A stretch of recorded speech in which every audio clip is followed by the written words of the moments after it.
Bem-vindos ao podcast Risos do Além!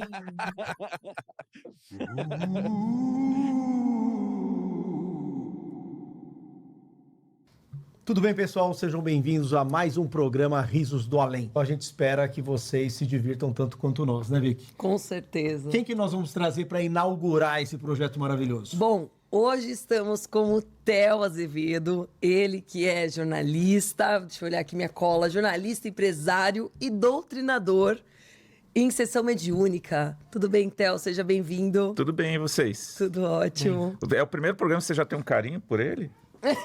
Já Pois por é. você, né? Pois é. Essa honra para nós, Você né, é Nelson? especial pra gente, Theo. Agradeço pelo convite, espero que a gente possa manter a seriedade do assunto aqui até o final. Ah, isso eu te garanto que não vai ser, meu amigo. Não, seriedade É tudo que a aqui gente não quer. É tudo né? que a gente não quer mesmo. Seja bem-vindo, mas com um pouco de loucura. É, Viu, Alzode? profundidade com leveza. Pela conta e risco de vocês, então. Então vamos lá. Theo, para a gente começar esse bate-papo, tem uma coisa que é muito legal, né? Você trabalha, a gente botou aqui que você é empresário, enfim, mas você trabalha numa área que talvez é o sonho de muita gente, né? Que é trabalhar com games. Então, eu queria que a gente começasse o bate-papo com isso. Como é que você chegou nisso? Hoje você é CEO da Tel Games, que é uma multinacional, né? Sim. Já está no mundo todo, praticamente. Mas como é que você foi para isso? Você sempre gostou? Porque, assim, a gente tem um público aqui, mesmo adulto, que adora videogame, Sim. né? Um absurdo isso, inclusive, né? O pessoal adulto que joga, né? né? Que vira à Assim. noite, que E vira à eu noite. desconheço esse público, viu? Certeza que não é o caso aqui, por isso que eu fico confortável da gente poder falar, né? Não é o caso, não é o caso. Bom, minha história com videogame, ela começa desde muito cedo, né? Eu, com 4 anos, eu ganhei um Atari da minha tia. Alguém teve Atari aqui? Opa, eu tive. Não era minha época. Maravilhoso. Ficava com bolha aqui, aqueles botão ruim. Em minha defesa, eu peguei a época final do Atari, sabe? Mas, enfim, eu ganhei um Atari da minha tia e eu sou de Bauru, no interior de São Paulo, né? Acho que isso é importante dizer. Depois a gente vai, acredito, abordar mais isso.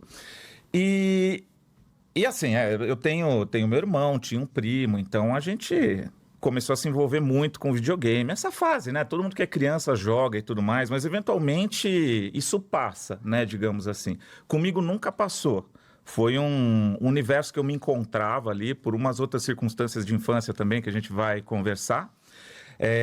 E aí, depois do Atari, eu fui, sei lá, para o Master System e fui evoluindo. Ao mesmo tempo, aí já pega, assim, ali pelos 7 anos, eu sempre gostei muito de ler e de escrever. Mais de ler, né? E eu praticamente me alfabetizei sozinho. Eu estudava em escola pública em Bauru e era uma época que tinha umas greves muito longas, assim, greves de mais de um mês, sabe? Em uma dessas, assim, lendo gibizinho da Turma da Mônica, eu fui me alfabetizando praticamente sozinho. Então tinha essa coisa meio, precoce, né?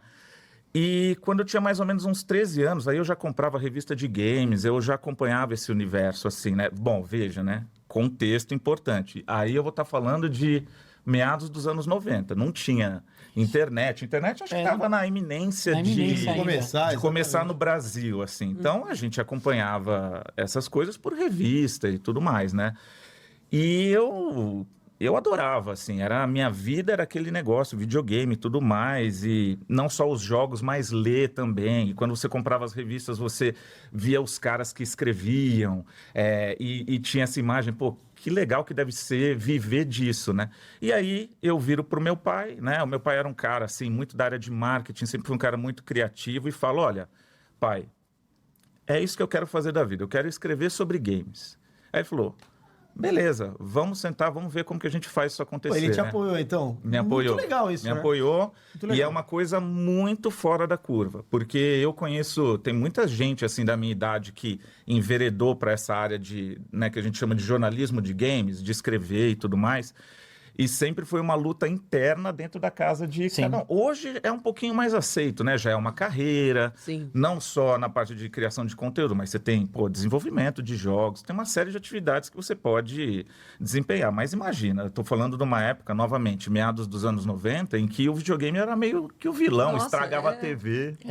Estragava a TV. Estragava a TV, entendeu? Assim, estragava a TV, tinha que ficar lá no quarto, escondido, porque era coisa do irmão. Não sei se a Vicky passou por isso. Assim, tem muita... Eu sou da época do Nintendo 64. Na hora que eu não sei se na sua vida acontecia isso, mas né, geralmente você tinha os horários das programações. Sim. Então o videogame também tinha que ter a liberação da Horário. grade dos programas, porque a avó queria ver não sei que Isso, programa, o pai é. não sei o que lá, quando restava os minutos ali que você podia ligar. Ou você ficava jogando na TV mais ferrada que tinha da casa e tal. Aquelas Mas eu preto e falei branco. de você, Vic, porque às vezes, assim, muitas meninas dessa época também, que eu conheço, começaram a jogar e tudo mais, meio que era na rebarba do irmão, porque videogame era uma coisa do irmão. Não, então, eu é um caso, eu sempre gostei, eu sempre fui menino, né? Eu sempre fui a menino. Eu sempre gostei muito de coisas de menino. Então, eu sempre joguei bola, eu sempre joguei videogame. E eu sou a irmã mais velha. Eu Sim. sou a irmã mais velha. E na minha época, eu não tinha o videogame, mas meu primo tinha. E aí eu ia na casa do meu primo e jogava com ele. Na época era o Sega. Sim, devia ser o Sega, Mega Super Drive. Nintendo, depois veio o Nintendo 64. Isso, é. Foi esses que eu jogava muito. O Super Nintendo é o que eu mais adorava. Jogo até hoje o Mortal Kombat. E você vê assim, lá pelos idos de 96, eu tinha 14 anos e eu já trabalhava. Eu trabalhava numa... Era a época da explosão do kit multimídia. Também não sei se vocês passaram por isso, mas todo mundo queria ter um computador em casa e Exato. depois que tinha, todo mundo queria ter o CD. Que era o tal do kit multimídia, porque aí tinha os jogos, os programas e Nossa, tudo é mais. verdade. E eu fui trabalhar numa loja de informática, tinha muitas, tinha feiras e tudo mais, vendendo, assim, principalmente cuidando da parte de jogos de lá. E aí teve uma feira de informática em Bauru, e em Bauru tem um jornal local chamado Jornal da Cidade, eles estavam lá na feira cobrindo, e aí o editor do caderno de informática do jornal, nessa época, me viu ali entre os adultos e achou muito legal, assim, achou inusitado, e foi conversar comigo. Falei, porque eu gosto muito de jogo, então não sei o quê. Ele falou, pô, você não quer escrever uma resenha sobre um jogo que você gosta, um dia, para o jornal e tal? E aí pode ser tal, mas, sabe, tipo, não levei muito a sério, assim, sei lá, fiquei meio intimidado. Voltei, né, para casa, comentei pro meu pai, falou, mas não, tá aí a sua oportunidade, vamos lá. E aí eu peguei um jogo que eu gostava muito na época, chamado Warcraft 2, é um jogo de estratégia seminal do gênero, assim. Escrevi um texto, salvei no disquete. Meu Deus. Acho que só eu na mesa lembro. Não. É. Não, o também. disquete, eu fui da época do disquete. E aí eu fui levar no jornal, junto com a caixa do jogo, eram umas caixas grandes assim de papelão, porque não tinha e-mail, né? Então para pegar imagem e tal. E, enfim, esse foi o meu primeiro texto, assim, digamos, profissional, uma resenha desse jogo. Na semana seguinte, esse mês eu disse, quer escrever? E aí eu, digamos, nunca mais parei. Aí, né, fiz um site de internet sobre games, daí eu fui fazer jornalismo, na verdade, porque era o que mais parecia com o que eu gostava de fazer, que era escrever sobre jogos. Na verdade, eu fiquei entre administração de empresas e jornalismo, acabei indo para o jornalismo, infelizmente ou felizmente, sei lá. Digamos, pela qual carreira costuma ser mais promissora, né? Mas aos 18 anos, antes de começar a fazer jornalismo, eu já estava fazendo os textos de games da Folha de São Paulo. que bacana. Como freelancer lá de Bauru Que e tal. legal. E aí eu fiz jornalismo, fui levando essa lá em Bauru, né? Enquanto eu freelava para revista, para Folha, como eu mencionei e tal. Quando eu me formei, eu mudo para São Paulo. Isso em 2005. E aí eu vou trabalhar no UOL, né? Cuidando do UOL Jogos, que costumava ser o maior site de games do Brasil. Hoje é um canal que não existe mais. É verdade. Eu lembro do WoW Jogos. E foram 13 anos ali e realmente muito envolvido nesse mercado, que era o jornalismo de games, nesse segmento. Volto a dizer, nesse começo ainda não tinha YouTube, não tinha youtuber, não tinha influenciador. Hoje a maneira como se consome conteúdo de jogos é bem diferente. Mas, digamos assim, nesse nicho eu faço parte de uma geração que Comprava revista. que meio que é pré-histórica do que hoje viraram os influencers e tudo mais e tal. E aí, enfim, só para também encurtar a história, à frente do All Jogos a gente viajava muito, né? Estados Unidos dezenas de vezes, Japão, China, Coreia, Europa, um monte de lugares. Então, assim, eu vivi uma fase muito legal desse mercado e tal. Mas aí, lá por 2018, o UOL já estava meio... Assim, o projeto de jogos ali já tinha perdido um pouco sentido dentro da direção que o portal queria dar. E eu acabei sendo demitido como um parte, assim, que foi tendo um desmonte do time lá, né, que cuidava de games. E aí, quando eu sou demitido, isso comecinho de 2018 mesmo, eu fico assim, poxa, o que eu faço, né? porque eu tinha trabalhado com games a vida inteira. E o meu pai, ele sempre foi, assim, ele sempre tinha sido um funcionário. E todas as vezes que ele tentou empreender, não foram poucas, isso daria outro podcast aqui, ele falhou muito, assim, não deu certo. Então, eu cresci, e por conta de outras coisas, das consequências dessas falências, eu falei, cara, eu quero a segurança de um emprego e para mim tá tudo ótimo, não tem problema nenhum. Então, mesmo essa mudança para empreendedor foi também um capítulo, mas o que eu decidi fazer, enfim, foi mudar de lado do balcão, né? Eu era o jornalista e aí eu abri uma agência que se chama Tel Games, que é o nome do primeiro site que eu criei lá atrás, que é uma agência de marketing e comunicação que alimenta essa cobertura de jogos que acontece hoje. Então, assim, as campanhas de lançamento... Brasil Game Show. para dar acesso aos jogos para criador de conteúdo, para jornalista, gerir redes sociais das empresas de games, dos produtos, organizar eventos, são todas algumas coisas que a gente faz. E hoje até o Games agora já estão 7 anos aí de estrada, a gente tem quase 90 pessoas no time, metade no Brasil, uma boa parte do time no México e também a gente tem gente no Chile, na Argentina, no Peru e na Colômbia. Nossa, tem uma história que legal. muito bacana, né? Que você uma vez me contou. Eu acho que seria muito legal até para o público. Daquela pessoa que tinha um problema e a única alegria que ela tinha era o videogame. Ah, essa história é maravilhosa, Isso é cara. muito legal. Essa história é maravilhosa, assim. Então, quando eu estava no All Jogos, bom, tem a polio, né? Essa doença que todos hoje em dia são vacinados e tudo mais. Mas antes dessa vacina ser obrigatória, enfim, se tornar padrão, muitas pessoas foram vitimadas, ainda crianças com a doença, e ficam com sequelas terríveis, né? E tinha um grupo de crianças que sofria com as consequências da polio e eles ficavam internados no Hospital das Clínicas, porque era uma época que tinha uma máquina assim que chamava pulmão de aço e tal, que a pessoa ficava toda... Porque assim, a pessoa não tem os movimentos, né, de vários membros e precisa de ajuda, às vezes até para respirar, enfim, e tal. E essas pessoas, essas crianças moravam no Hospital das Clínicas. Só que, enfim, ao longo dos anos elas foram desencarnando. E aí meio que sobreviveram, digamos assim, por mais tempo, 2 delas. Uma delas se chamava Paulo Henrique Machado. Ele foi se botar no Google, enfim, no ChatGPT, o que se usa hoje em dia aí. Com certeza vão achar menções sobre ele, porque ele viveu mais de 50 anos no Hospital das Clínicas, numa UTI do Hospital das Clínicas. E ele mexia, assim, um pouco das mãos e o pescoço. E um pouco também.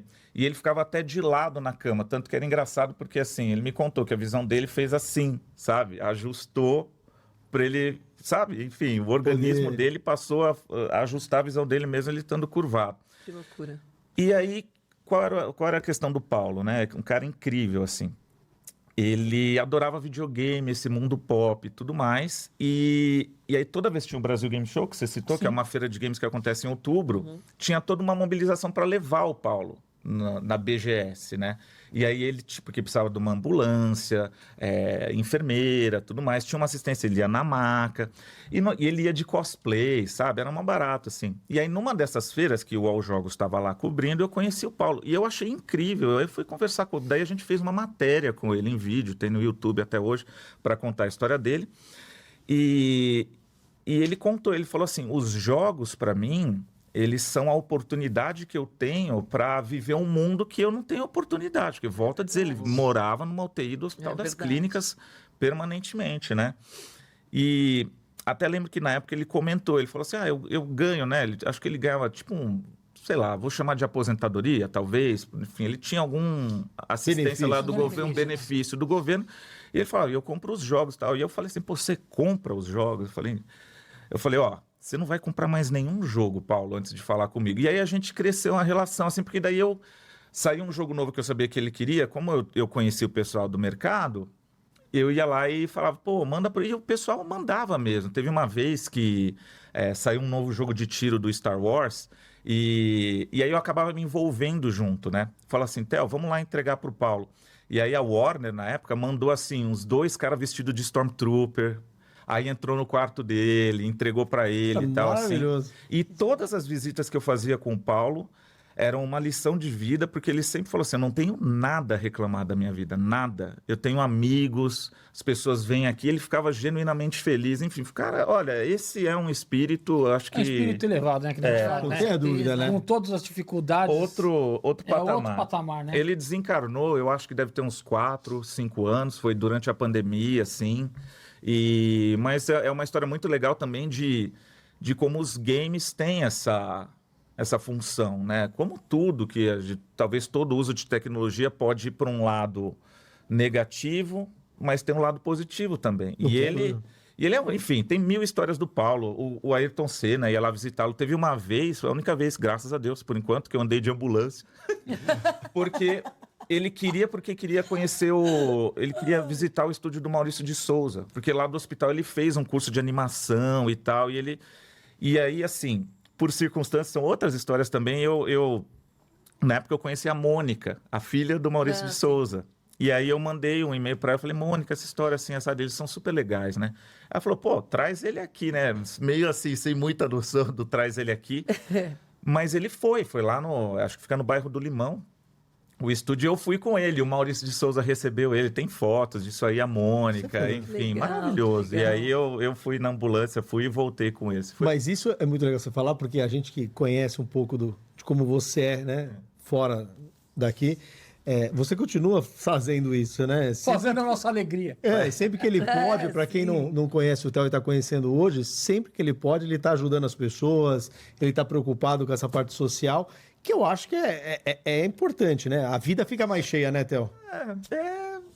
Se não uma questão de gratidão, é honrar tudo aquilo que a gente tem, que a gente recebe, né? Assim, alguns podem chamar de privilégio, de bênção, o nome mesmo não importa, mas sei lá, já que a gente está nesse ambiente aqui, acho que é ser cristão, né? Assim. Não tem dúvida. Nós E vamos falar agregar, bastante né? disso. E agregar na vida, né? Olha o que você agregou na vida do Paulo, quantas oportunidades você trouxe para ele, né? É um cara, tem muita saudade dele. Toda vez que eu ia lá, era um soco assim Um choque de realidade no totalmente estômago, diferente. nível Mike Tyson, porque você fala, qualquer um que lança um olhar sobre a história dele vai falar, poxa, de compaixão, dó, pena, etc. Mas ele era completo, para ele era uma alegria, Mas isso assim. é muito legal porque às vezes a gente, acho que todo cristão, às vezes esquece disso.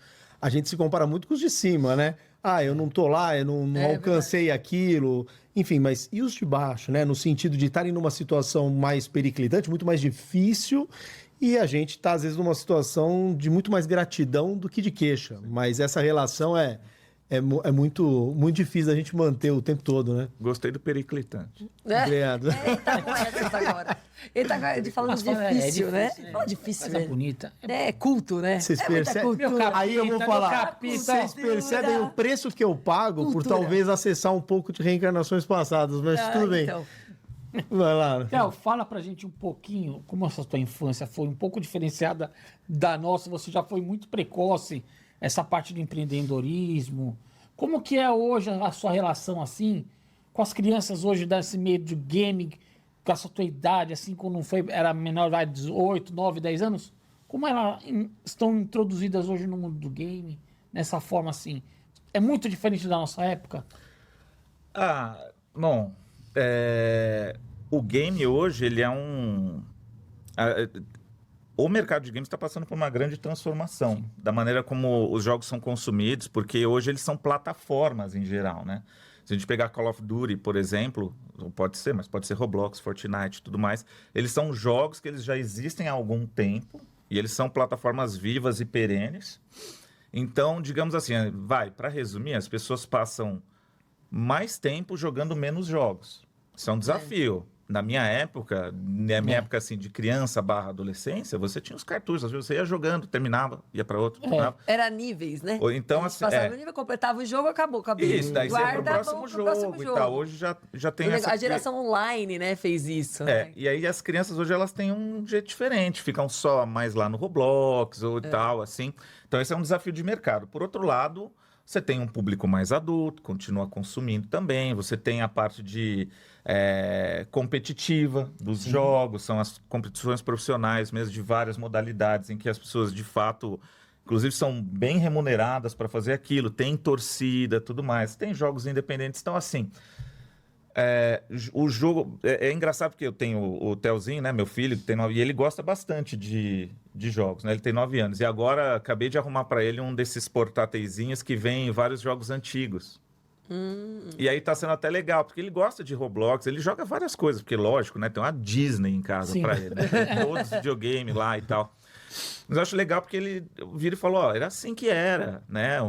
Os jogos, ele tá jogando Alex Kidd, tá jogando outras coisas assim, né? Mas eu acho que mudou muito essa questão dos jogos terem virado como um serviço online de longa vida e a maneira como o público interage com isso, que é uma situação que as próprias empresas do mercado ainda estão tentando entender, sabe? Assim, para onde está indo e... Assusta um pouco, né? Agora, Theo, a gente tá, lógico, né? Começamos falando dessa parte muito bacana sua profissional. Queria que você contasse um pouco, assim, agora um pouco da sua infância mesmo, que nem o Nelson mencionou, porque a sua infância não foi muito fácil, né? Ou se foi fácil, ela, por outro lado, se teve talvez algumas questões que foram minimizadas pelo seu próprio esforço interior, né?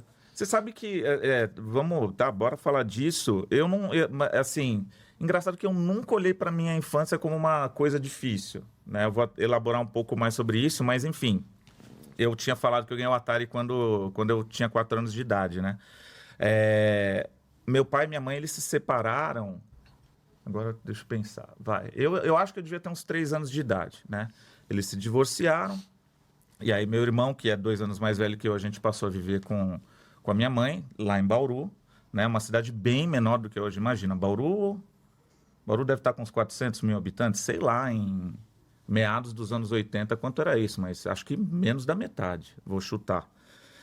E aí a gente ficou mais ou menos nessa vida, né? Eu tenho poucas lembranças, pouquíssimas, acho que eu tenho um flash, assim, de eu brigando com meu irmão para quem ia no banco da frente num dia que meu pai foi buscar para ficar com a gente, final de semana e tal.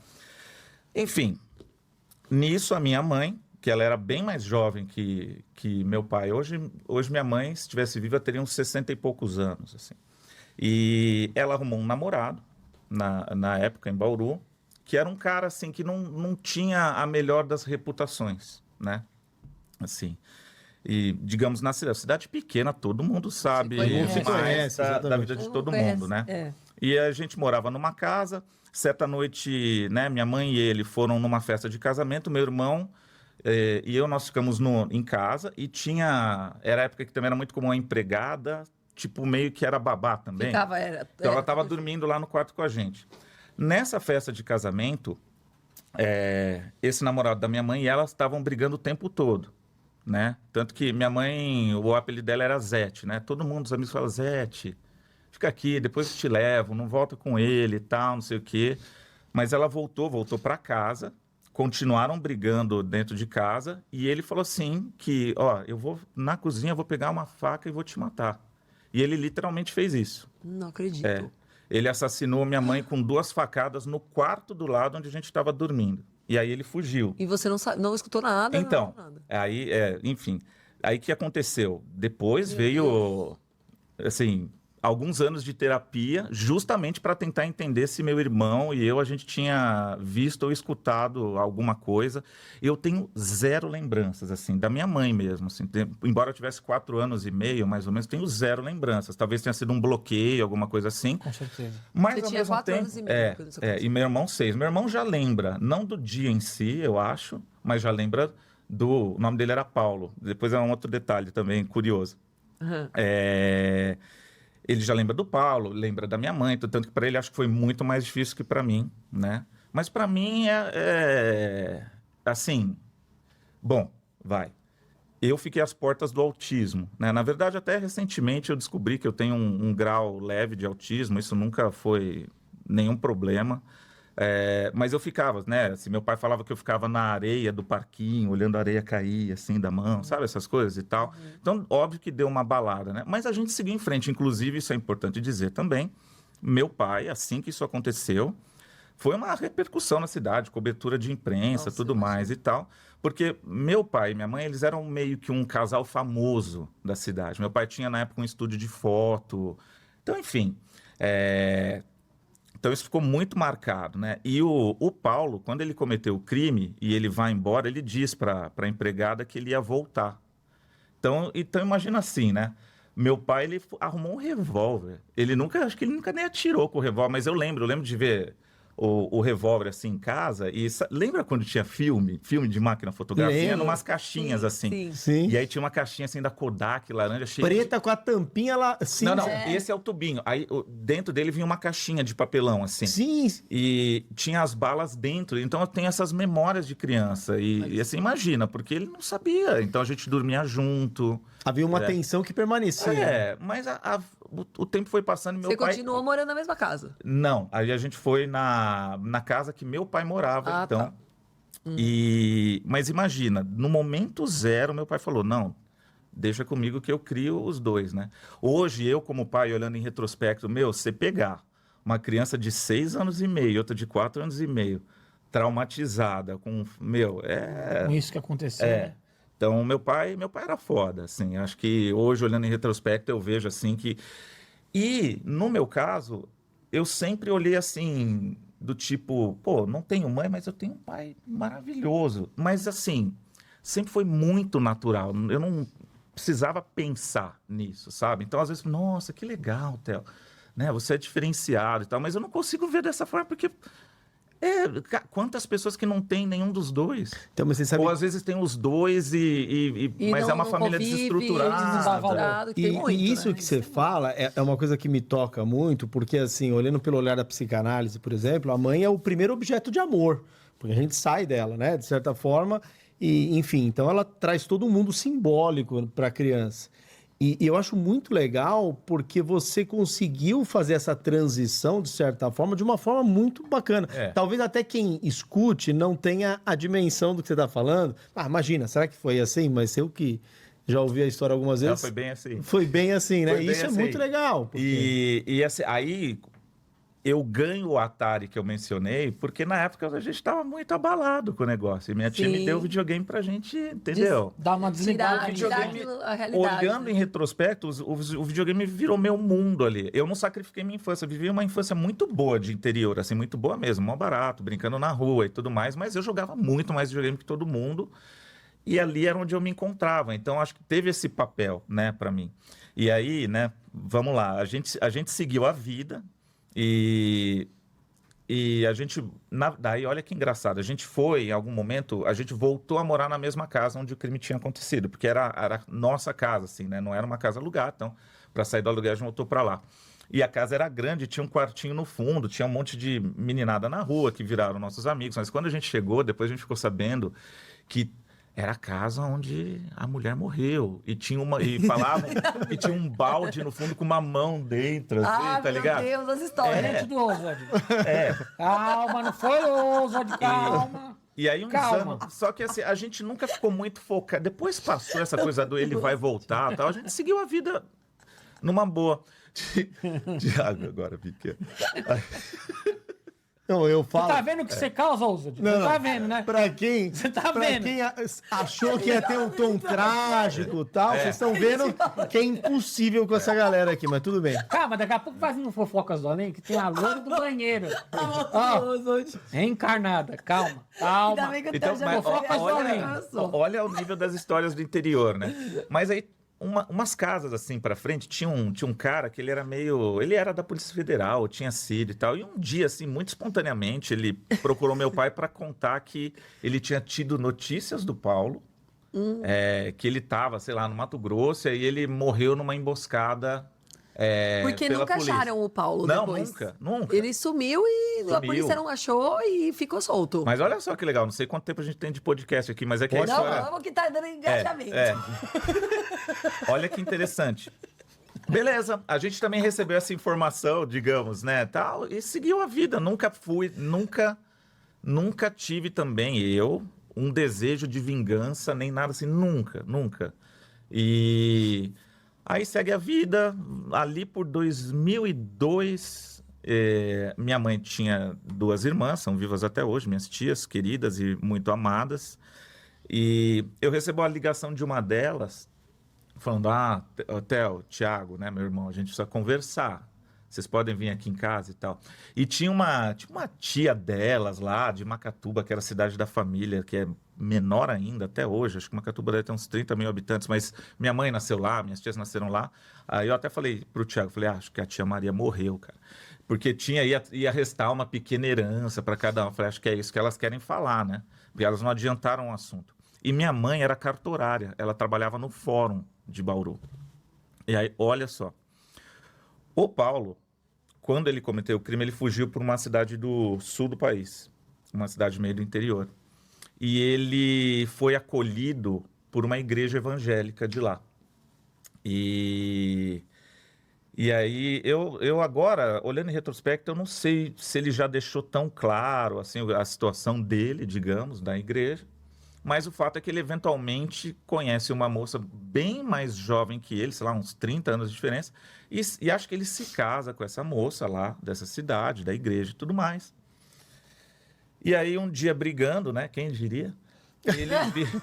Olha só. Não, ele brigando lá na casa, inclusive dela, mas com outras pessoas da família, ele vira e fala assim, inclusive, já matei uma, e para eu matar a outra não custa muito, não. Ixi. E aí, e acho que ele até desdenhou e falou uma coisa do tipo assim, e se tiver duvidando, pode pesquisar, ela era cartorária lá em Bauru, pode pesquisar. A moça em si não fez nada, mas a irmã ouviu. E aí a irmã começou a ir atrás das coisas.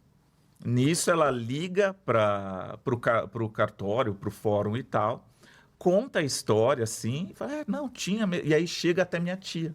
Nossa. Né? As minhas tias lá. Só que minhas tias tinham na cabeça a história que a gente tinha e tal, e falou assim, não é possível, tipo, sei lá, não, e tal. E aí manda uma foto por e-mail da atual esposa com ele, e era o cara. Meu Deus. Aí minha tia, que inclusive é espírita, assim, foi minha primeira referência espírita, até hoje né? Ela é bem envolvida, né? Trabalha e tudo mais. Ela vai e começa a reavivar ali, sei lá, boletim de ocorrência, essas coisas e tudo mais. A gente está falando no crime que foi cometido em 1986, isso era 2002, tá? E aí ele é preso lá, e ele iria a julgamento, e era isso que ela estava me ligando para contar pra gente. Ela esperou ter todo esse desenrolar e falou, daqui a X meses vai ter o julgamento. Então foi uma coisa meio chocante, né? E, bom... Ok, isso, sei lá, dali alguns foi muito rápido para ter o julgamento dele. E ele não queria ser julgado em Bauru, por causa da comoção, de não sei o que e tal. Não só ele foi julgado lá, como inclusive no fórum onde a minha mãe trabalhava. E eu lembro que eu não contei isso para ninguém, assim, ninguém. Mas saiu no jornal, saiu na TV, saiu um monte de coisa e tal. Até porque, assim, era bom para criar um clima de... Suspense. Não, mas de comoção de influência mesmo, para que o cara fosse condenado. Tem essa questão, né? Né? O povo espera por isso. No dia, no fórum lá, era um lugar, sei lá, deve ter algumas centenas de lugares, a sala de audiência e tal, tava completamente tomada. Tinha muito estudante, né, de direito, tinha uma galera lá, tinha amigos meus, a gente, tudo mais. Tem pouca faculdade de Direito em Bauru, Nossa, né? tem... Pouquinho. Mas o que foi muito curioso, assim, é que veio uma caravana da igreja do lado que ele frequentava. Tinha foto dele tocando violão para as crianças. Olha. Defendendo ele. Sim, tinha a caravana claro. defendendo ele e a caravana não defendendo. Porque a questão Entendi. toda, e esse foi muito curioso, o tempo inteiro ele ficava assim, com as mãos assim, né, algemadas e tal, e tinha um crucifixo bem na parede olhando, ele ficava assim. Mas, para resumir, assim, toda a defesa dele, né, foi de que a culpa era dela e porque ela estava com um demônio no corpo. Ah, meu Deus. Então, digamos assim, não foi um julgamento muito difícil, tá? Assim, né, e tal. Mas era curioso porque a defesa dele argumentava que, assim, a prisão não recupera ninguém e tudo mais e tal. E aí teve um lance maravilhoso. Olha só como são as coisas. Só depois que eu fui fazer essa conexão, né? O nome dele era Paulo de Tarso. E aí, quando o juiz lê a sentença, ele lê aquela carta de São Paulo aos Coríntios. O amor não se, né, sabe, que fala sobre o amor e tudo Sim, mais. sim. E ele fala, se você realmente está tão recuperado, como você diz, e tão envolvido com a igreja, você tem a chance agora de evangelizar na prisão. Pá, martelinho lá. Né? Só que assim, no final das contas, como o crime foi cometido antes do... Teve o crime da Daniela Pérez, a mobilização da Glória Foi na mesma Pérez. época. Esse tipo de crime não era hediondo ainda. Então, na verdade, eu acredito que ele tenha ficado preso Pouco tempo. 4 anos, tudo bem. Mas volto a dizer assim, de minha parte, tá tudo certo e segue tudo certo, né? Eu acho que a doutrina espírita traz isso pra gente também, né? Veja, eu não estou querendo minimizar, eu acho que, né? Nem justificar, lógico, Velha lógico. frase que a gente fala, como é que é? A semeadura é livre, a colheita é obrigatória. Sim. Mas é porque eu lembro que na época, assim, até depois do julgamento, foi falar assim, da justiça dos homens, pode ser que ele não fique muito tempo preso, mas da justiça de Deus ele não escapa. Que hoje já é uma ideia que eu não, sabe, assim, eu já Nem cultiva. desconstruí, porque a gente sabe que, na verdade, ele não vai escapar, seja lá do que for, baseado na própria consciência dele. Não Sim, precisa Mas o que eu acho Deus. legal, Theo, é que assim, por que eu acho assim, interessante toda essa trajetória? Porque, de certa forma, na sua vida, a gente vai falar um pouquinho disso, sempre tinha um aspecto religioso ou espiritual permeando, né? Então, você veja, até na sentença, de certa forma, você tem uma citação bíblica. Então, isso é muito legal. Antes da gente continuar, nós temos aqui no programa um momento que chama Fofocas Umbralinas. Tá. Que o nosso irmão Nelson traz alguma curiosidade. Tá. O que você vai trazer hoje, Nelson? Hoje nós vamos falar um pouquinho da loira do banheiro. Vocês aí de casa, vocês acham que ela foi? Não, ó. Encarnou Que aqui, ó. encarnada. Encarnou aqui, ó. E todo mundo sabe na nossa época, né? Que a gente é um pouquinho mais old, né? Conheceu a fofoca da loira do banheiro. Todo mundo ia nas escolas, né? Tinha medo de ir no banheiro porque ela aparecia no vidro ali. Ela tinha no estilete. espelho, tinha estilete, batia 3 vezes na porta. Não, e eu lembro muito bem que na escola era assim, você tinha que pegar o cabelo de uma loira, jogar no vaso e apertar 3 vezes. O que o povo me caçava na escola? Não, me dá o cabelo aqui, deixa eu jogar lá pra ver se ela vem. Essa variante não Você conhecia, passou né? essa época assim também lá? Tinha, em Bauru? tinha essa lenda, sim. Sim, acho que direto. É uma lenda que foi criada nos anos 70 e 80, né? Também teve esse caso lá fora, nos Estados Unidos, Europa também teve, e aí trouxeram meio que pra cá, pra expandir, né? Famosa Essa adaptação brasileira. Adaptação brasileira, né? E aí foi pegar muito em todas as escolas. Na minha época, então, eu também estudei no Colégio Batista. Então, se a gente ia no banheiro, a gente tinha assim, quem vai comigo? Nossa, Quem eu vai lembro, comigo? na Tem minha medo que época ela vai também. aparecer. Não ia sozinha no banheiro. Isso era você. Eu ia sozinho, vamos deixar bem claro. que a gente sabe que tá o público bom. não tinha esse problema, não. Famoso capitão, né? Sempre na frente no comando. É sempre na frente do comando. Comando de ação. Fatiando. E aí, tem uma que ela, na verdade, né? Era conhecida aqui no Brasil como a Dona Maria Augusta de Oliveira Borges, né? Ela era uma jovem loira, filha Aponta pra mim. do conselheiro Francisco de Oliveira, e estudava também num colégio interno em São Paulo. E aí, com a morte dela, ela foi enterrada em pé. Foi o primeiro caso de pessoa que foi enterrada em pé na cidade de Campinas. E aí, até hoje, lá em Campinas, no cemitério, que hoje as pessoas são enterradas em pé, por causa de espaço, tudo isso daí. E aí veio remetendo esses mistérios, né? E aí começou a ter as lendas urbanas, né? Tem aquelas lendas urbanas nos Estados Unidos, e começou a ter essas lendas da loira do banheiro. É mais ou menos uma E ela brincadeirinha aparecia no aqui. banheiro. Você sabe se essa brasileira ela morreu em circunstâncias violentas? Porque às vezes isso contribui para a lenda. Bastante, né? Então tá. Bastante. E aí a gente vai começando assim, descobrindo no decorrer dos programas um pouquinho dessas lendas aí pra vocês, aí de casa. E aí, se vocês tiverem mais detalhes, manda pra gente também. Se vocês tiverem algumas lendas que vocês querem contar também, manda aqui, bota aí, vai ter comentários, você manda pra gente. Vai ser muito bacana.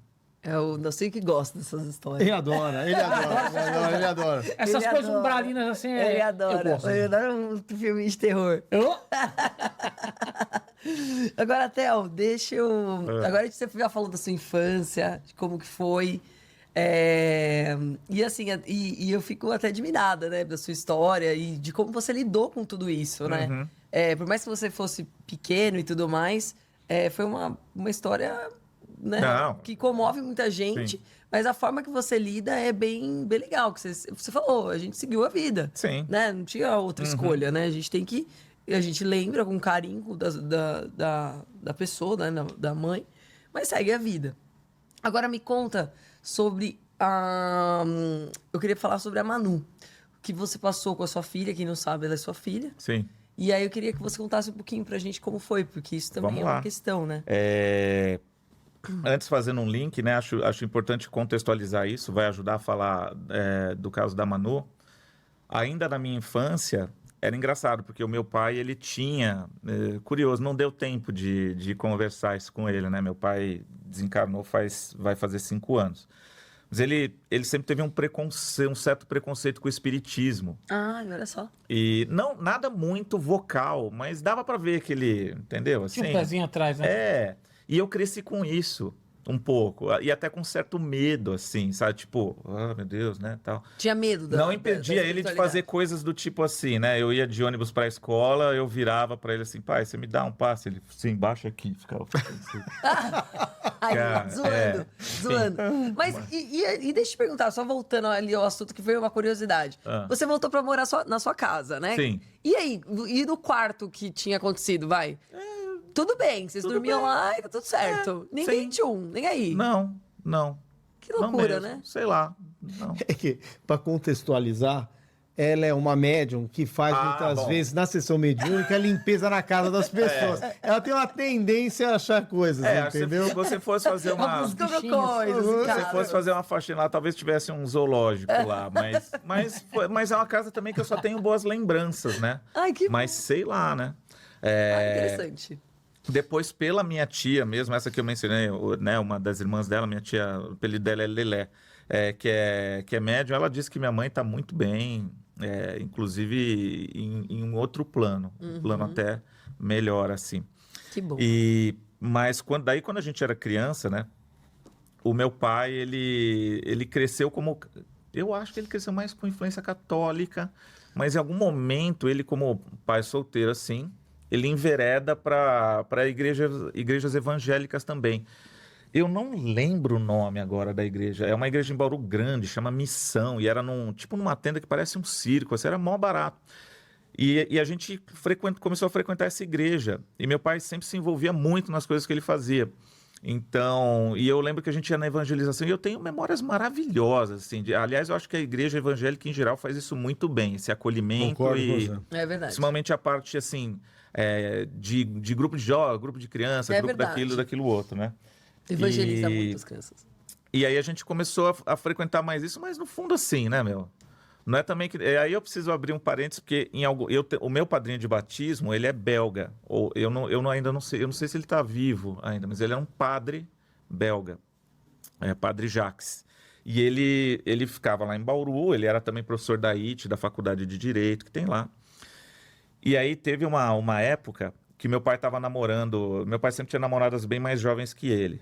E, na verdade, meu pai, assim... Eu acho que ele surfou muito bem a onda de pai que... Olha só, cuida dos dois lógico, quem filhos. imagina. Cara. Maravilhoso isso. Passava o rodo. Ai, que dó dele, ele cuida sozinho dos filhos. Ai, conhece essa mulherada, hein? Eu com Conhece. aquela carinha de nerd, assim, né? E tal. Aí uma dessas O Oswald namoradas... tá falando que seu pai era pegador. Pegador. Quem não é? Aí, uma dessas namoradas era católica, apostólica, romana, assim e tal. Fervorosa, E ela insistia muito assim, deixa eu levar os meninos numa missa e tal, não sei o quê. Aí eu, não, tá, leva, meu pai não foi, né? E aí a gente foi numa paróquia que era perto de casa, que era a paróquia do meu padrinho, é grande lá, de Santo Antônio. E aí fomos na missa, numa noite, e estava lotado, porque era a despedida de um outro padre que ia voltar para o país de origem dele, e eu lembro de ver meu padrinho lá na frente, sentado, assim, numa cadeira. Eu devia ter uns 9 anos, tá, assim, de idade. Sentado, tipo, para mim parecia até um trono, assim. Ele não celebrou a missa, mas ele estava ali com outras pessoas. E, né, vamos ser sinceros, né? Missa é pra criança que não sabe, levanta, sabe? O E senhor é sempre convosco, não sei o quê, aquele tal. Gente assim, né, rezando pra acabar aquilo lá. Pra criança mesmo, né? Não. Criança. É bom que o público espera essa sinceridade. A gente só espera não ser cancelado no primeiro, mas de resto... Pra criança acha E eu mesmo. só nunca esperando a tenho paciência. oportunidade que eu queria ir lá cumprimentar meu padrinho, falar oi pra ele. E aí uma hora começou todo mundo a levantar e ir lá pra frente. Falei, opa, é a minha chance. Aí eu fui... Vou pegar a hóstia. Aí eu fui indo, seguindo o fluxo, assim, pra chegar nele. E aí eu paro na frente de um cara de pé, em mim, de branco, e ele faz assim... E me dá a hóstia, cara. Aí eu pego e ponho no bolso da calça. No bolso de trás da calça. E continuo andando. Cara, eu não dei mais nem 2 passos. Já vieram 2 adultos. Não sei o que segurou. Eu nem vi meu padrinho esse dia. Já veio a namorada do meu pai chorando. Você é E não sei o excomungado. quê. E sabe, cara, eu falei, o que aconteceu? Eu pus essa fichinha na Essa bolsa. Quando foi pegar, já tava tudo esfarelado. Ele achou que tava Aí, no biscoito. cara, aí a gente Pegar voltou pra biscoito. casa, a namorada do meu pai, ela assim, fala, ele tem que tirar a calça e inverter o bolso da calça pra pegar todos os farelos. Ela nesse grau, assim. E meu pai começou a dar muita risada e rolou uma briga entre eles, assim, enfim. Então, assim, esse Isso era lembra a o... nossa amiga Dona Sandra, né? É isso que eu ia falar. Um beijo, Sandra. Beijo pra você. Então, assim, aí a gente cresceu um pouco nessa questão de igrejas evangélicas, assim, onde foi muito legal. Mas quando eu já estava ali para 18 anos, meu pai começou a frequentar a igreja católica de novo. E aí eu fui e fiz parte de um grupo de jovens e tal, conheci muitos amigos, são meus amigos até hoje e tal. Foi muito legal. Então eu vivi esse lado católico também por um tempo, dessa vez tratando a hóstia como ela deve Como ser. é devida? Só como Mas um você sabe, biscoito, Theo, né? Ele tava achando que era um Oreo, né? Não, mas você sabe que isso é muito legal, né? Só faltou Porque leite. eu tive também uma formação meio ecumênica, né? Eu fui católico desde berço, então, primeira comunhão, crisma, querigma, tudo isso. E também estudei no colégio protestante, eu, Nelson e tal. Então, essas duas visões foram muito positivas para mim. Porque eu acho que faz com que a gente consiga enxergar hoje o outro, a fé do outro, de uma forma muito mais benevolente. E é engraçado você falando da hóstia, mas eu na primeira comunhão, na catequese, eu não queria ir, porque a gente faz catequese muito cedo, 10 anos, você quer. Então, o que eu fazia? Eu tinha que assistir a aula lá, que tinha na igreja, mas depois tinha um terrão que a gente podia jogar bola. Então, o que eu pensava? Para que eu vou na missa? Eu vou para lá, jogo bola e depois meus pais me pegam. Só que eu nunca aparecia na missa. E um dia meus pais resolveram ir na missa, para assistir uma missa comigo. E cadê o Alexandre? Tava lá jogando. Cadê o Calito? O Calito não tava lá. Cara, foram lá. Você não precisa ver a balbúrdia que foi padre chamando atenção, todo mundo tal, nunca mais, enfim, tive que assistir as missas. Mas é muito legal, né? Essa mescla, né? E a gente vivia essa experiência das igrejas. Ainda na época que a gente frequentava essa igreja evangélica, sempre tinha os testemunhos, né?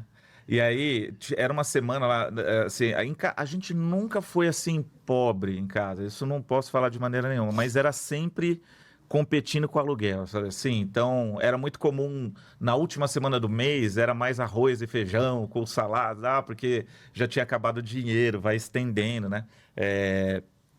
E muitas essas questões do meu pai quando tentava empreender. Então, assim, algumas vezes a energia lá de casa já foi cortada nessa época e tudo mais, que deixava vencer 3 contas. Eu não sei se ainda é assim, né? Aí corta. Aí corta, aí você tem que Deixou pagar. vencer meia conta que já tá te cortando tudo. E aí tinha uma época que Aqui eu não ouvi tem meu jeito, pai, esse corta naquela até a alma. semana, meu pai comentando assim, o que a gente vai fazer esse mês? Né? Conta de energia, esses papos de adulto, né? Aí no culto, abriu lá pro pessoal, quem quisesse ir lá na frente fazer um testemunho, eu levantei e fui. Isso eu era mais novo ainda, eu tinha uns 7 anos de idade. Aí meu pai deve ter ficado só de olho. E todo mundo, ai, que legal, ele tá indo lá, tá, assim. Aí quando chegou no microfone, eu falei assim, queria pedir a Deus que ajudasse meu pai a pagar a conta de luz esse mês, que ele tá sem dinheiro. Aí vocês perguntam por que meu pai passava o rodo, cara. A galera lá... Tá... Morri de dó dele. Enfim. Só que aí, eventualmente, né, para terminar esse contexto, bom, primeiro eu sempre gostei muito de samba e de MPB, assim. MPB, você pega a parte de Vinícius com Tom, Baden Powell, sempre tem uns bate-tambor lá e tal, falava muito de candomblé, então eu era fascinado um pouco por essa questão espiritual e tal. Eventualmente, eu particularmente tenho um certo rompimento com isso, porque pela questão de estar num lugar que não acreditava em reencarnação, e não só isso, né? Não acreditava em reencarnação, acreditava num conceito de, digamos assim, né? Grosseiramente falando, tá?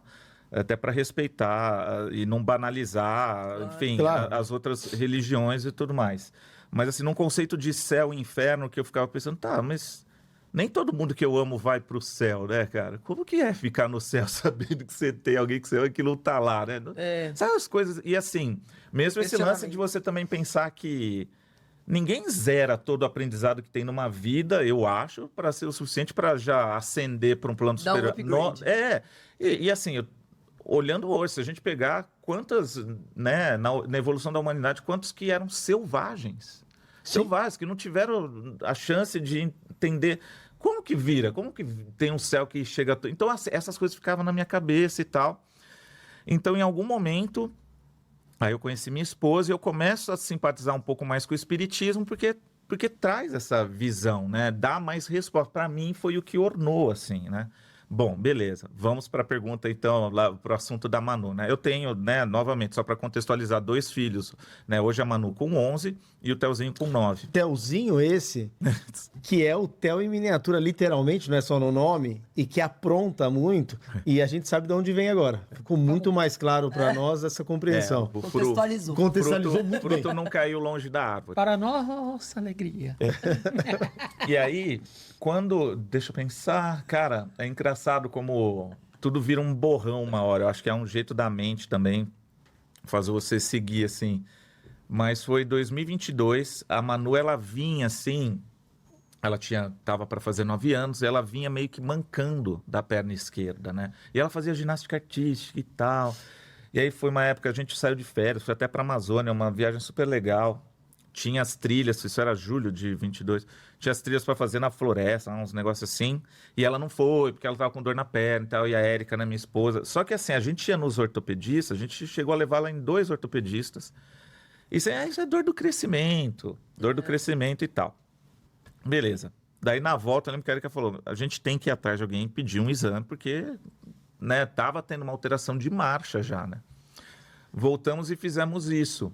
E assim, o ortopedista, que Deus o abençoe muito, teve a simples iniciativa de pedir um raio-x de, sei lá, de joelho aqui, Era o joelho que tava ou era Fêmur. era o fêmur, né? Tá. E aí eu lembro até hoje que ficou pronto o exame, quando esse cara liga, bom, primeiro, né? O retorno estava marcado, ele ligou antes, né, do retorno, era uma sexta-feira, e falou assim, olha, a gente precisa conversar, tem um outro colega que vai ter essa conversa comigo e tal. Falou com a Érica, né, com a minha esposa. E eu trabalhava lá no fundo de casa na época, já tinha Tel Games, assim, eu lembro que a Érica veio me chamar, assim, meio que apavorada, falou comigo, e eu sou muito ansioso e mais apavorado ainda. Eu falei, porque ele falou, não, na segunda a gente se vê pessoalmente. Eu falei, meu... se vê pessoalmente, sabe? Não, liga de volta, eu quero saber, cara. Como é que eu vou passar o final de semana? Eu quero saber o que tá acontecendo, sério. E aí, tanto que a gente insistiu que entraram os 2, conversaram com a gente pelo celular, assim, e ela tinha eles tinham quase certeza, porque precisou de diagnósticos posteriores, que ela tinha no fêmur esquerdo um câncer ósseo muito agressivo chamado osteosarcoma, assim. Uau. E desse dia, eu lembro de muita pouca coisa, assim, mas uma coisa que eu fiz foi... A gente tinha um plano de saúde, nem vou falar um nome aqui, sinceramente, e a gente tinha um certo nível lá, né, sei lá, o padrão de qualquer coisa, para você ir no hospital para o que precisasse. Eu entrei no sistema do plano, não fazia muito tempo, fazia só uns meses que a gente estava nesse plano. E aí eu assinei lá, pedi o upgrade para o mais... Tal, porque o médico que a gente ia ter consulta era do Sírio, de não sei o que, eu falei... Tal. Graças a Deus, né? A espiritualidade, acho que agindo assim, né? E aí, de fato, esse diagnóstico se concretizou uma semana antes do aniversário dela. Queria ter uma festa de buffet que ela queria. E aí ela foi até de cadeira de rodas nessa festa, porque ela já estava mancando. E a gente não contou para ela. Deixou para contar depois, né? Então foi uma semana muito difícil, assim. E vocês? Muito difícil. Como que reagiram? Nossa senhora, assim, o mundo cai, assim, desaba, porque... Eu pus esse nome no Google uma vez só, depois eu não pus mais. Porque assim, eu falei, não quero ler sobre isso, não vou ler. Porque, enfim, porque o que acontece, né? Disse assim, né? Você bota, tem uma estimativa de vida de 5 anos. Olha isso. Mas qual é o contexto? Porque tem a remissão, e a remissão dura 5 anos. Então, assim, falei, cara, não vai me ajudar a ler essas coisas, eu vou ir no que a médica falar. Especialista. Né? E aí, assim, né? Aí tem toda a fase. Tinha essa festa marcada, a gente não contou pra ninguém, né? Minha esposa e eu. Então, imagina você ir na festa de aniversário com ela, todo mundo pergunta. E você não tinha contado nada pra ninguém, pra família nada. Nem dava, né? Não, talvez pra minha sogra, não sei. Aí eu nem lembro direito. Mas imagina, a família inteira lá, e a festa e todo mundo. Mas por que ela tá na cadeira? É porque ela tá com uma dor no joelho e tal, assim. Então foi E isso, né, de você pensar. Eu fiquei extremamente apavorado, assim, aterrorizante. Eu acho que é um negócio que, né? Mas, enfim, né? Eu lembro que quando... Primeiro, né? Aí entra uma frase que meu pai falava. Meu pai falava 2 frases que sempre me marcaram muito, principalmente nessa época. Uma ele fala, sempre que tinha um problema muito grande, assim, em casa, uma coisa assim, ele virava assim e falava, Theo, qual que é o tamanho do seu Deus? Eu lembro disso até hoje. Toda vez com a Manu, eu sempre virava para Deus e falava, sei lá, seu tamanho é infinito, né? Pelo amor de Deus e tal. E, qual que era? Conta as bênçãos, né? Então, eu lembro que quando a gente foi na primeira consulta com a onco, e aí tem esses momentos marcantes, né? Você entra num hospital e aí você vai pro setor de oncologia, né? Com a sua filha. Então, cara, né? É um negócio pesado, né? Pesado. Só que assim, a gente teve a consulta e ela falou, olha, é difícil, assim, é difícil, mas vamos lá. Primeiro, não tem metástase, que seria o acontecimento mais complicador, digamos, do quadro. Segundo, foi diagnosticado relativamente num momento bom, não está nem tão grande, nem tão pequeno. Terceiro, está numa região que é operável, é tratável. Porque, imagina, um câncer pode nem qualquer osso. Imagina quem tem assim, tipo, sei lá, no quadril. Como que você... Entendeu? Mas, né? Então, assim, eu lembro que eu saí desse dia da sala, eu falei pra Érica, né? Falei pra minha esposa, falei, acho que a gente... E eu não... Ainda, eu não era um praticante do espiritismo ainda, nem de nada. Eu não tava uma ovelha desgarrada, mas eu, sabe, assim, eu tava levando. E eu já vinha... né? Eu já vinha de uma época, assim, a Érica sabe disso, que eu falava muito com ela. Fui até fazer mapa astral por causa disso. Que era uma época, essa empresa indo muito bem, graças a Deus, crescendo. Só que eu tinha em mim uma espécie... Não era um vazio, mas era uma coisa assim, não é só isso, entendeu? Não te preenchia totalmente. Não é só isso. Tem mais alguma coisa. Tem mais alguma coisa. Tem mais alguma coisa. O que é? O que é? E querendo essa descoberta e tal... Era mais ou menos como você usar uma roupa que não te serve mais e você fica desconfortável, entendeu? Mais ou menos assim? Sim. Essa analogia. Total. Aconteceu essa coisa, né, com a Manu e tudo mais. E eu lembro que a gente saiu dessa consulta e eu falei assim, a gente tem que agradecer a Deus. Porque a notícia que a gente está recebendo aqui hoje é a notícia que muitos pais em situações similares dariam tudo para estar recebendo. Porque tem esperança. Sim. Né? Total. Então, eu já tinha aquilo comigo, né? Mas, desesperado também. Mas a situação de um pai. Mas a sua visão eu vou dizer que uma mistura de otimismo com uma visão esperançosa, ela é muito bonita, Theo. Porque, assim, tem algumas coisas que é muito difícil. A gente que está nesse meio, né? A gente sabe que é difícil as pessoas terem essa visão. E isso é da sua alma, é inerente a você. Você sempre acredita. E isso é muito bonito. Sim. Porque, lógico, um pai receber uma notícia dessa, uma mãe, é desesperador. né? Quem estiver assistindo aí, que tiver um parente próximo sabe como é que é. E é uma posição muito solitária. Ninguém sabe, se Deus quiser, não vai saber mesmo, assim. Porque, assim, seria um tratamento, né? Ela teria ali, foi quase 1 ano e meio de sessões de quimioterapia violentíssimas, porque as crianças, elas têm uma maior resistência. Então, cara, o médico carca mesmo. Ela fez, sei lá, eu lembro que a médica comentou que, assim, o equivalente a um remédio de quimioterapia para um adulto que está com câncer de mama, a dose da mulher era 5 vezes maior. Caramba. Que é para, entendeu? Assim, porque é um câncer complicado. Complicado. E assim, teve várias intercorrências no caminho. O Alexandre acompanhou isso um pouco mais de perto depois. Porque você faz a quimioterapia, a sua defesa de organismo, ela desce no solo, fica zerado. E aí aparece infecção, qualquer infecção oportunista. E ela pegou uma dessas infecções e ela ficou 25 dias na UTI. E foi essa época, enfim, eu já chego nela. Mas assim,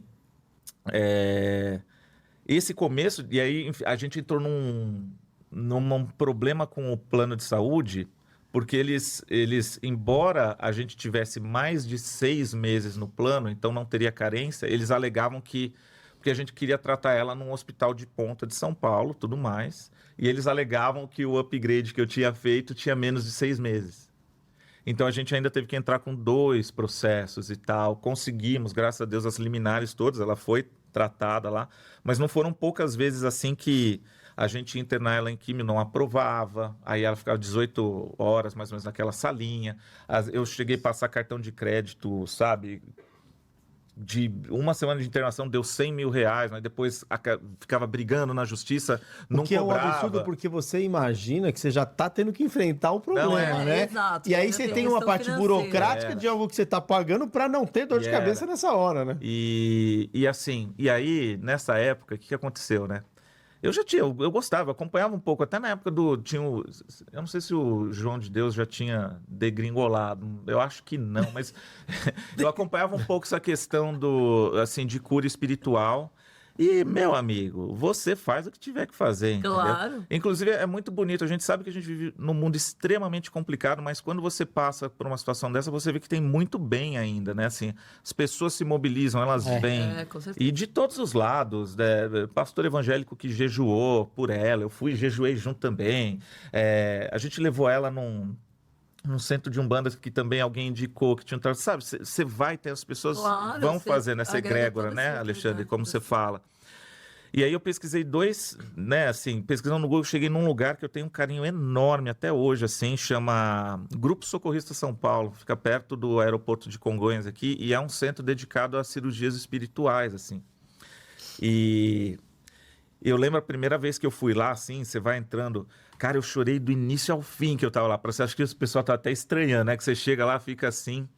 E quando eu tive a entrevista com o cara ali, né? Que ele, o que tá acontecendo? Eu até falei, cara, posso pegar na sua mão? Porque eu acho que eu já senti ali, assim, que eu tava num lugar diferente. E aí, assim, eles trataram a Manu até o final. Eu ia toda semana lá mesmo, quando a Manu tava de químio e tudo mais. Um outro foi um centro espírita em São Caetano, chamado Centro Espírita Luz do Amanhã, que tem um atendimento do Dr. Fritz 2 vezes por mês. Eu levava a Manu lá e eu comecei a ter contato. Você vai tendo contatos. Assim, é um centro... Ele é super, assim, low profile, sabe? Não é... A gente tem centros enormes em São Paulo, muito conhecidos e tal.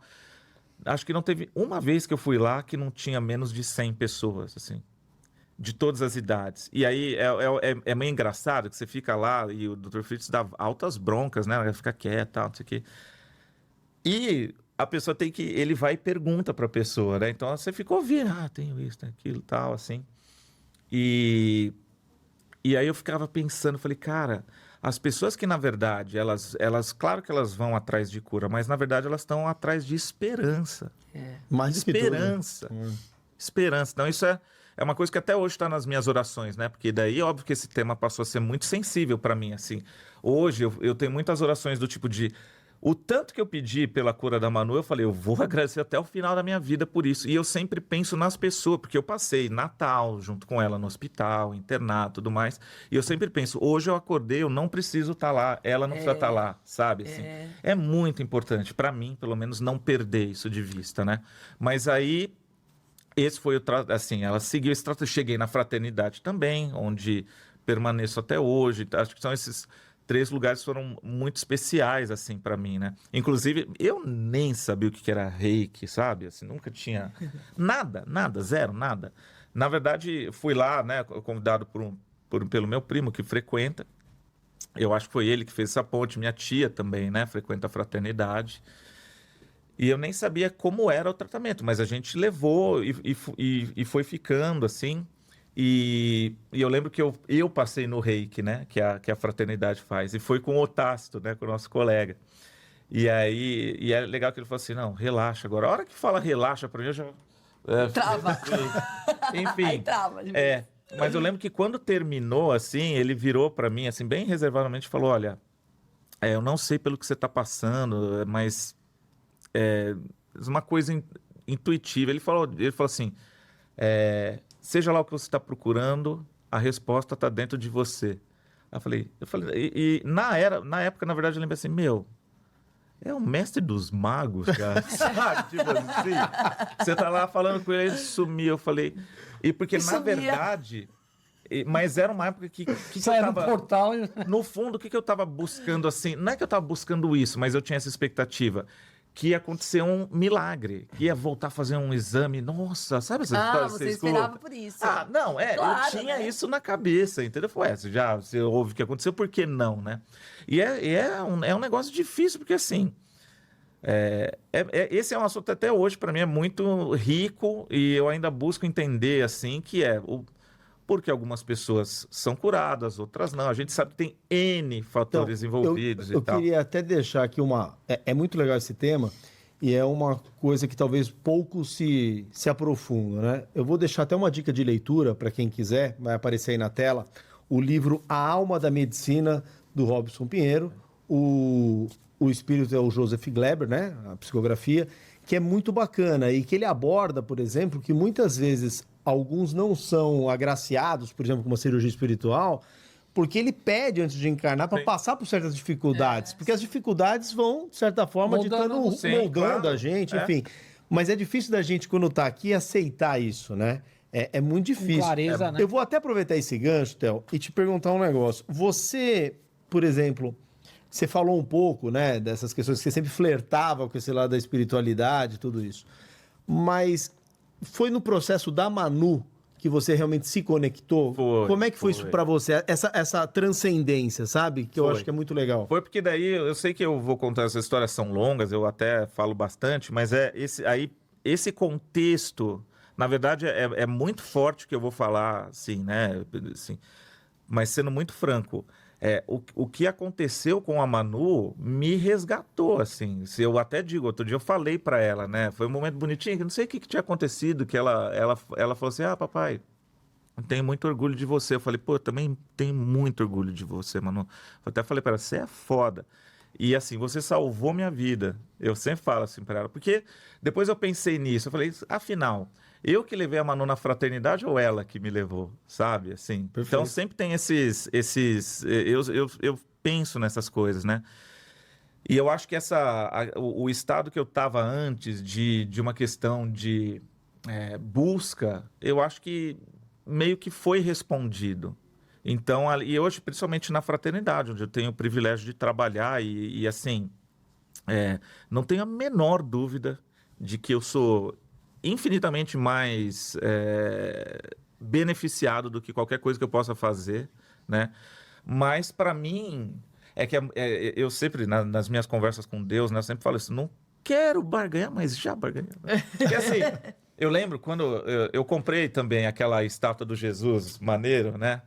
Cara, durante o tratamento da Manu, que eu chorei abraçado com aquela estátua, porque assim, a gente pode ter evolução. Por isso que Chico Xavier, Divaldo, esses caras não tem filho, não tem como, cara. Não tem como. Filho não dá, velho.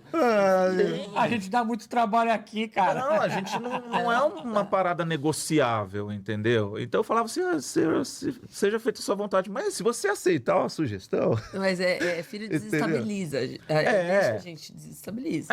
Você... Total. Cara... Eu falo que assim, é diferente. Eu já tô chorando. ela já tá chorando. Ela, todos os programas vai ser assim. Vamos lá. Eu sou muito emocionada. Eu sou mesmo. Eu sou mãe também e eu me coloco num lugar assim. Sim. E é muito difícil. Uma coisa assim, a gente fala que é a regra da vida é a gente perder pai e mãe. Agora, perder filho não é a regra. Exato. Entendeu? Exato. Então é muito Então ninguém difícil. está preparado para isso. E tem outra experiência transformadora que é estar num centro oncológico infantil de um hospital, Muito entendeu? pesado. Então, assim, cada porta ali tem uma história e a gente ficava muito na parte de TMO, né? Que é o transplante de medula óssea, que é um negócio complexo, assim. E a Manu, né? Cara, tem um remédio chamado cisplatina que é devastador, assim. A pessoa vomita sangue, porque começa a criar tem um negócio chamado mucosite, que é pavoroso, assim, são umas feridas que vão... E vai depende do caso, tá? Era muito na boca, aqui na garganta, mas pode ir até o ânus, assim. Nossa. Como consequência da química. E a pessoa não consegue comer nada, precisa passar uma sonda. E dói. Assim, e aí vomita sangue. Então teve N episódios assim que você tem que estar. Olha, eu admiro, sinceramente, honestamente, eu admiro quem consegue passar por um negócio desse não acreditando em Deus. Tem minha admiração. E assim. Porque tem muita gente que se revolta contra Deus nessas situações, né? Porque, olha, fala, por que Deus é tão bom e tá me colocando nessa situação? Se ele é tão mas você sabe maravilhoso, que por que ele coloca meu filho nessa situação, uma criança? E que teoricamente seria inocente, né? Todos os aspectos. Você sabe que a capelania, ela me mostrou,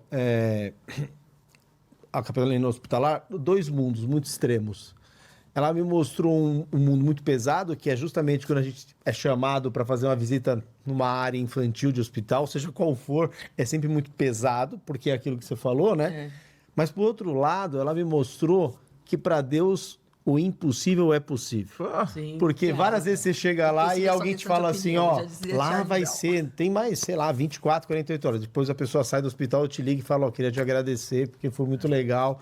Enfim, então é essa coisa, esse duelo, né? E aí, pensando até em tudo isso, Theo, uma pergunta que eu queria te fazer, até por conta do tempo que está mais corrido hoje, você hoje, com essa visão, como é que você trabalha a evangelização dos seus filhos? Isso também te motivou nesse aspecto, a mostrar esse mundo para eles, por exemplo? A experiência da Manu, assim, para resumir, me trouxe uma questão, assim, de não querer barganhar com Deus, né? Mas de honrar aquilo com que eu fui abençoado. Porque ela está em remissão, acabou de completar 2 anos em remissão. Tem alguns desafios, ela fez uma cirurgia muito grande no fêmur, tem uma prótese, tem questões de acompanhamento, de quanto vai crescer uma perna versus a outra e tal, mas perto de tudo que poderia ter acontecido, né? Sem problema nenhum. E então, para mim, é muito importante esse honrar, né? Assim, honrar, né? Então, isso passou a ser uma coisa importante da minha vida. E eu também aprendi, né? Pelo menos essa é a minha opinião hoje. A gente precisa dedicar a nossa espiritualidade, a nossa transformação interior, muito tempo e esforço.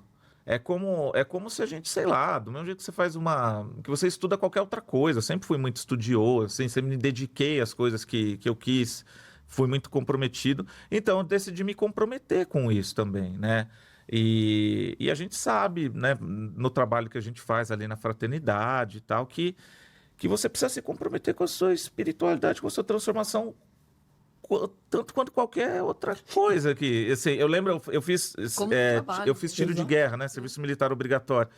E eu acho que eu te contei isso, né? Na parede do quartel estava escrito assim: o preço da liberdade é a eterna vigilância. Isso serve muito para mim nesse caso. Assim, o preço da nossa liberdade é a vigilância eterna, né? Então eu também trouxe muito isso para mim. Porque às vezes você vai em alguns lugares religiosos que são maravilhosos, mas com uma visão meio... como se fosse um extintor de incêndio, digamos assim. É o que a gente fala do drive-thru, né? Exatamente. Sabe, você conhece o assistido do drive-thru? É aquele que ele só passa numa igreja, num templo, em qualquer lugar, quando ele tá precisando. Então ele passa, aí dá uma melhorada, ele vaza, ele não aparece de volta. Aí assim ele vai, né? E é muito interessante, porque quando a gente fala, por exemplo, da evangelização infantil, seja ela uma catequese, um estudo bíblico, enfim, independente da linha, é engraçado porque às vezes os pais, eles sempre falam, né? Ah, eu não sei, não tenho tempo, não, eu vou deixar ele escolher. Mas veja, eles forçam os filhos a falarem 5 línguas, Isso. a serem os melhores dos esportes, E não põe na mas o religião. que dá sustentação para todo o resto, eu deixo para depois, Até né? para te responder, então, assim, isso também, assim que as coisas, né, a Manu terminou o tratamento, a gente passou a fazer o evangelho no lar, né, a gente faz até hoje, e a Manu é engraçado que ela é super cética. Aliás, inclusive, só por curiosidade, mesmo antes do diagnóstico, a Manu sempre disse que queria ser médica oncologista, Mentira. mesmo antes, né? Meu Deus, que loucura.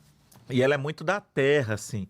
Então ela sempre, sabe, essa coisa, tipo, não, mas olhando para a medicina, e claro, meu Deus do céu, óbvio que a medicina foi fundamental e tudo mais nesse processo, em qualquer outro, mas tinha uma certa resistência ali.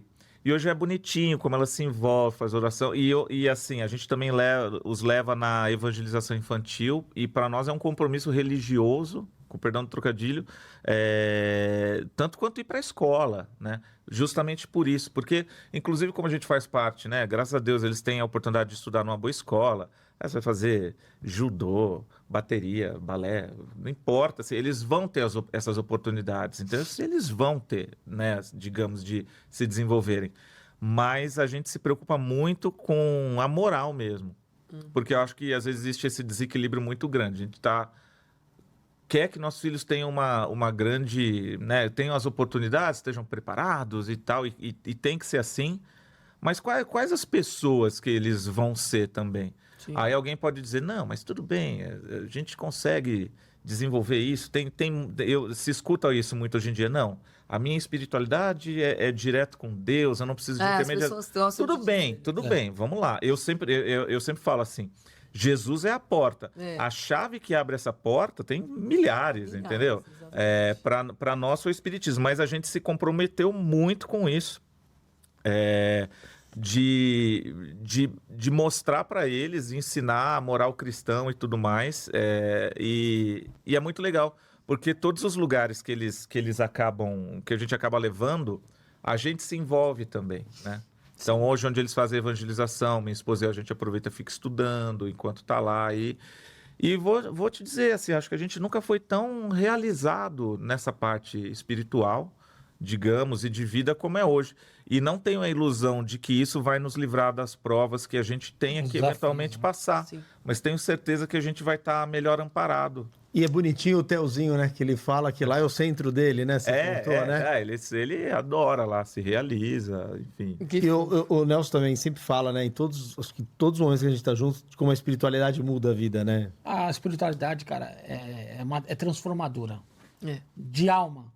De tudo, é a gratidão. Você tem a gratidão de tudo que ocorreu, de como você chegou. Eu tenho, a Vic tem, a Ale tem, mas transcende isso. Quando a gente está lá e a gente vê essa transformação diária e de como acontece, até nós falamos no outro programa, quando a pessoa chega de uma forma e sai de outro, o quanto a gente fica feliz, o quanto a gente fala, um pouquinho da missão está sendo cumprida. Isso é transformador em qualquer área, em qualquer âmbito. Parece que as tuas portas vão fazendo assim. E aí você fala, mas como é possível?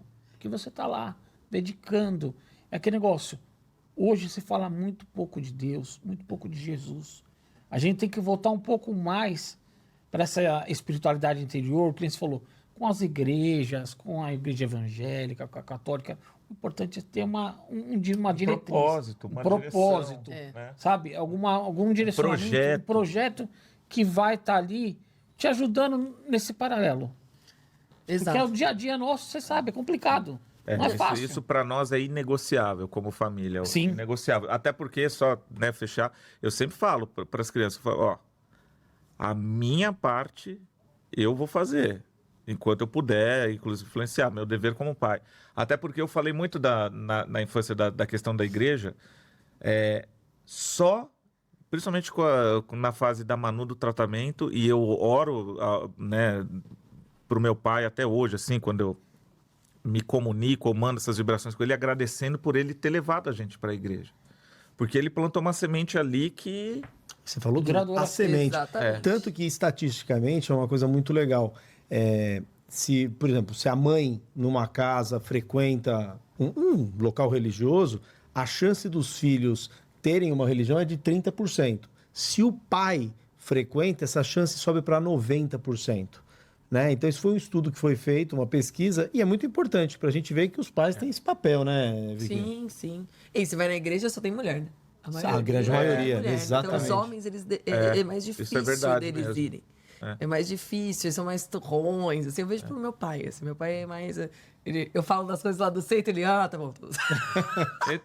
Assim, Falo, "Ai, você vai ter que voltar muito, meu pai." a gente não sabe, né? Eu não tenho como saber. Não sei se meus filhos vão querer... Porque em algum momento eles vão declarar lá a independência deles. Sempre na adolescência costuma ter um Eu acho que a afastamento. gente tem que mostrar o caminho, mas né? E a eles semente está Tá plantada. plantada. Exato. Né? Então, isso é uma coisa que eu levo muito a sério hoje. Assim, muito, Exato. muito, muito a sério. E aí, Theo, só pra fechar, foi maravilhosa. Tudo, né? Nossa. Sensacional. que Tem como agradecer, História né? de vida, que impressionante, assim. Tudo, me emocionei. pra Que variar. lição, né? Que E lição. eu queria saber, eu queria que você deixasse um recado pra quem tá nos assistindo. O que você tira de tudo isso, de toda a sua trajetória?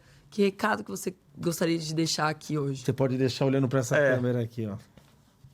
Olha, quem sou eu, né, para deixar um recado? Mas se fosse para reforçar a necessidade de ter um propósito de vida, né? Levar isso muito a sério, como eu falei, contar as bênçãos, ter fé, principalmente na educação dos filhos, confiar no processo, porque é um processo, às vezes, ingrato, de resultados de longo prazo, que não ficam tão visíveis assim no início. E tem uma frase, eu acho que é uma frase do Emmanuel, que é mais ou menos assim, que o tempo é inimigo de tudo aquilo que ele não ajudou a construir. Então, não precisa ter pressa também. Perfeito. Não é para ser uma revolução, é uma evolução, um degrau de cada vez. É para ser assim mesmo, né?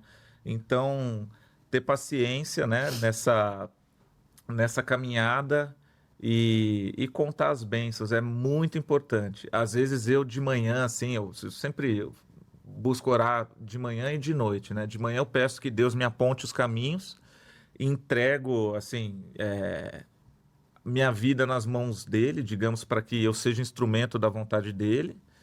E dou graças em tudo, né? Acordei bem, meus filhos estão bem, eu estou bem, eu tenho um trabalho relevante que me realiza. Tenho todas as dificuldades, obrigado pelas dificuldades, porque são elas que nos impulsionam muitas vezes.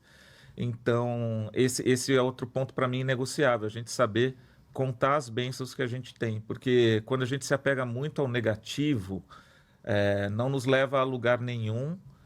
E a gente acaba, muitas vezes, terceirizando responsabilidade, culpa, e cabe a nós, né? Trazer isso para dentro de nós e buscar fazer o melhor com o que a gente tem. Que é isso, em resumo. Sensacional, sensacional. Bom, antes da gente terminar aqui, a gente gosta sempre de, no final do programa, deixar uma mensagem cristã. Então, Vicky, qual que é a mensagem do dia hoje que você deixa para o público aí, para a gente refletir? Bom, eu vou sempre... Minha memória é bem complicada, mas eu separei sim uma mensagem aqui pra gente terminar. É a nossa o dia. representante TDAH. É a minha nossa representante TDAH, que é sobre um centurião que estava com seu servo muito ruim, muito ferido, muito mal. E ele Uma situação periclitante. Exatamente, uma situação periclitante. Muito debilitada. Bem debilitada. E ele pede para Jesus curar o servo dele. E quando Jesus entra onde ele está, na casa dele, né, onde está o servo, ele fala: nossa, eu nem acredito, o senhor nem poderia, nem tenho mérito do senhor entrar na minha casa. Só que ele fala: mas eu tenho certeza que com uma palavra você vai curar o meu servo. Porque assim como eu sou o da tropa, eu lido minha tropa, né? Ele era Centurião. o centurião do exército, fala do mesmo jeito que eu falo vá, venha, o Senhor fala também e o Senhor cura a doença. E aí Jesus cura o servo. E Jesus fica tão abismado com ele, por quê, né? Ele não era judeu, ele tinha outra religião, só que ele tinha uma fé muito grande. E a fé dele, Jesus ficou abismado. Ele falou assim, de todos os judeus, você tem mais fé do que muitos que eu conheço. Porque você acreditou em mim sem nenhuma prova, sem eu ter que fazer nada aqui para te provar que eu curaria. E ele simplesmente curou o servo. Então, o que eu reparei dessa mensagem é que confiar, né, na fé. Então, assim, tenho confiado verdadeiramente em Jesus ou estou sempre buscando provas antes de crer, né? Então, a gente está sempre procurando provas antes de crer em Jesus. E é apenas entregar a nossa vida nas mãos dele, né? Entrega a sua vida nas mãos dele e você vai ser curado e você vai ter a vida que você quer. Você vai evoluir como pessoa, como espírito. E basta mesmo ter a fé. Então, a fé verdadeira não depende de religião ou origem. Isso eu achei muito legal. O centurião não era judeu, mas teve mais fé que muitos religiosos da época. Então, essa mensagem que a gente deixa aqui hoje para encerrar o programa. Theo, muito obrigado por você ter participado. Obrigado por compartilhar essas histórias. É bacana porque você consegue trazer histórias que são impactantes e que são difíceis muitas vezes para a gente assimilar, mas você consegue fazer isso com leveza. Então, e o seu otimismo e a sua fé, como disse a Vicky, para nós é um exemplo. Então, em nome de todos, obrigado mesmo por participar. Eu que agradeço, foi uma honra estar aqui, ao lado de nomes tão eminentes. E desconhecidos. Até então. E Lucas. Da mãozinha. Oswald. Obrigado mesmo, foi bom demais compartilhar. Espero que seja de alguma utilidade, né? Não tem dúvida. Não tenho dúvida. Certeza. Se a gente mudar a vida de uma pessoa, já foi suficiente que a gente está aqui. Gente, muito obrigado a todos vocês. Esperamos de coração que isso possa, de alguma forma, ser produtivo aí nas reflexões. E até a próxima. Um beijo grande. Até mais.